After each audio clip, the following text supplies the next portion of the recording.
हमें भगवान हमेशा के लिए मिल जाए, शाश्वत प्राप्ति हो जाए, ऐसा कोई साधन बताइए। कृष्ण प्राप्ति कर्म शाश्वत साधनम तद्वदाधुना।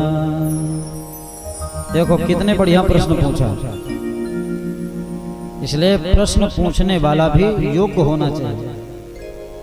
आजकल लोग ऐसे ऐसे प्रश्न करते हैं कि विद्वानों का मूड खराब हो जाए। एक जगह कथा कह रहे थे और जैसे कथा करके उतरे तो एक ने पूछा, पंडित जी एक प्रश्न बताइए। तो हमने कहा पूछिए महाराज। और लोग व्यासों से या आचार्यों से, ब्राह्मणों से ऐसे प्रश्न पूछते हैं जैसे सर्वज्ञ ही है,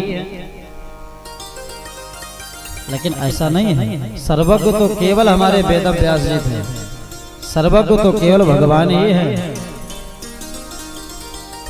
तो हमने कहा महाराज पूछिए, अगर हमें आएगा तो बताएंगे, नहीं आएगा तो हम सर्वज्ञ थोड़ी हैं, गुरु जी से पूछ के बताएंगे। नहीं महाराज आपको तो आता ही होगा। हमने कहा पूछिए। तो उसने कहा महाराज ये बताओ रावण के नानी का क्या नाम था।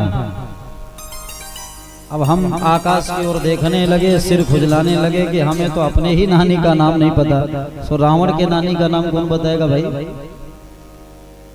ऐसे ऐसे लोग दुनिया में पड़े हैं प्रश्न करने वाले। क्या इन प्रश्नों से हमारा कल्याण होगा?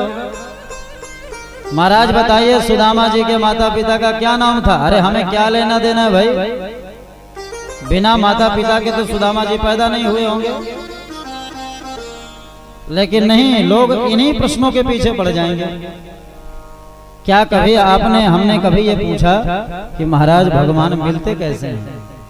क्या कभी हमने पूछा कि ध्रुव जी की कथा कैसी है? क्या हमने पूछा कि प्रहलाद जी ने भगवान को खंभे से कैसे प्रकट किया? क्या हमने कभी पूछा कि हमारे परिवार का कल्याण कैसे होगा? क्या हमने कभी पूछा कि हमारे पितृ देवता कैसे प्रसन्न होंगे?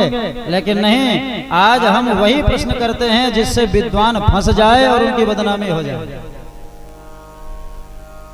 और जिससे हमारा कोई लेना देना नहीं है, ऐसे हम ऊट पटांग के प्रश्न करते हैं। इसलिए भैया निवेदन है कि जब आपके पास कोई विद्वान ब्राह्मण आवे, कोई कथावाचक आवे, तो उनसे कभी भी इधर उधर के प्रश्न न पूछें, सार्थक पर प्रश्न पूछना चाहिए। और वैसे तो हमारे गुरुजी कहते हैं कि भागवत में तो इतने प्रश्न पूछ दिए गए हैं कि अब आज दूसरा प्रश्न करने की कहीं जगह ही नहीं है। अगर केवल भागवत के ही प्रश्नों को मनुष्य समझ जाए तो जीवन में कोई प्रश्न नहीं रह जाएगा, और जीवन में किसी भी प्रकार की कोई शंका नहीं रह जाएगी। क्योंकि दादाजी मनुष्य मात्र के कल्याण के लिए परीक्षित जी ने जो प्रश्न करने चाहिए थे सारे प्रश्न सुखदेव जी महाराज से किए हैं। खाली उन प्रश्नों को अगर आज हम समझ लें तो हमें दूसरा प्रश्न करने की जरूरत ही नहीं पड़ेगी।